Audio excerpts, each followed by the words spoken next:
কে ডন, কে সামিরা, কে আজিজ মোহাম্মদ ভাই, কে কি সেটা বিষয় না। আমাদের বিষয় হচ্ছে রাষ্ট্রীয় সম্পদ। সালমান শাহ ভাই ছিল একজন রাষ্ট্রীয় সম্পদ, যারা চলচ্চিত্রকে ধ্বংস করেছে। সালমান শাহকে ধ্বংস করা মানে হচ্ছে চলচ্চিত্রে ধ্বংস করা। এটা প্রত্যেকে যারা মিডিয়াতে এখন পর্যন্ত যারা অভিনেতা বা কলাকুশলী যারাই আছেন তারাই কিন্তু একই কথা বলেছেন যে সালমান শাহর মৃত্যুর পর কিন্তু চলচ্চিত্র চলেনি। এটা কিন্তু সুপারস্টার সাকিব খানও কিন্তু একই কথা বলেছেন। তো আমার কথা হচ্ছে আমরা চাচ্ছি আসামি, সেটা ডন হবে না সামিরও হবে, আসামি যেই হোক সে আসামি। তো আমার কথা হচ্ছে এইখানে আমরা যে জিনিসটা চাচ্ছি, আজকে যে মানববন্ধন আপনারা ইতিমধ্যে শুনতে পেরেছেন, যেদিন আসামি ধরা পড়লো আমি প্লাস মামুন ভাই যখন লাইভ করতে করতে আমরা আসছিলাম রিক্সা দিয়ে, আমাদের ব্যক্তিগত আইডি থেকে আমরা লাইভের মাধ্যমে লাইভ করতে করতে আসতেছি। তো উনি চলে গেল ওনার বাসায়, আমি চলে গেলাম আমার বাসায়। পরবর্তীতে বাসায় আমরা কিন্তু লাইভ থামাইনি। তো মামুন ভাই যখন লাইভে গেলেন ওইখানে একজন কিন্তু একটা কমেন্ট করলেন যে আমরা ঠিক যেভাবে মামুন ভাই মানে ওইখানে মামুনকে বলা হয়েছে যে মামুন নীলা চৌধুরীকে বলো, সালমান শাহ মাকে বলো যেন এই মৃত্যুটাকে নিয়ে বাড়াবাড়ি না করতে। ঠিক আছে? আরে ভাই, একজন ছেলে হারামা 29 বছর লড়ে তারপরে এটাকে হত্যা মামলা রূপান্তরিত হয়েছে। এমনি তেমনি তো আর হয় নাই, এমনি এমনি আসে নাই। রোদ বৃষ্টি ঝড়ের মধ্যে আমরা কোর্টে গেছি। ঠিক আছে? কোনোদিন রোদ বৃষ্টি ঝড়, আমাদের চাকরি অনেক কিছু হয়েছে, অনেক ইতিহাস হয়ে গেছে। তো যেখানে শাহরান ভাই বাংলাদেশে আসতে কিন্তু একটা পাচ্ছিল না, সেখানে আমরা বলেছি যে আমাদের জীবন থাকতে শাহরান ভাইয়ের গায়ে একটা ফুলের টাচ করতে আমরা দিব না ইনশাল্লাহ। আমরা ঠিক যেরকমভাবে শাহরান ভাই আসছিল আমরা ঠিক সেইভাবে শাহরান ভাইকে করে রেখেছিলাম। তো আমার কথা হচ্ছে সালমান শাহ পরিবারের হুমকি দেওয়া মানে আমাদের সালমান শাহ ভক্তবিন্দু সকলকে হুমকি দেওয়া।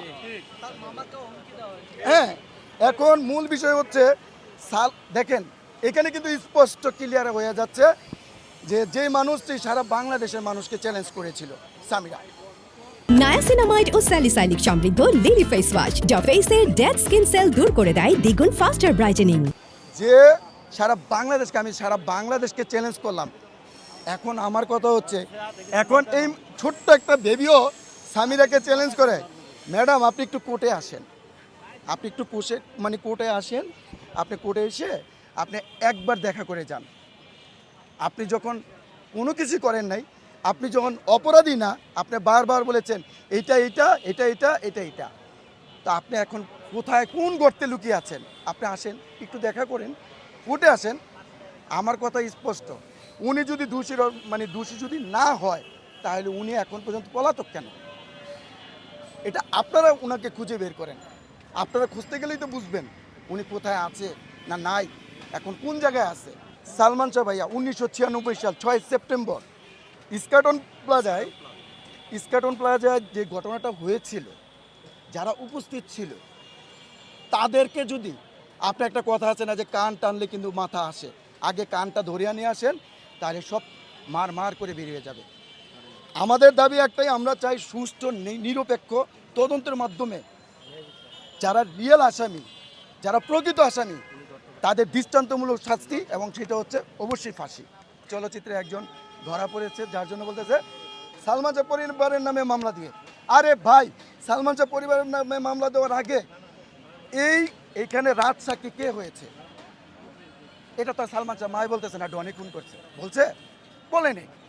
এইখানে একমাত্র রিজভির জবানবন্দির মাধ্যমেই কিন্তু এই মামলা দাঁড়াইছে।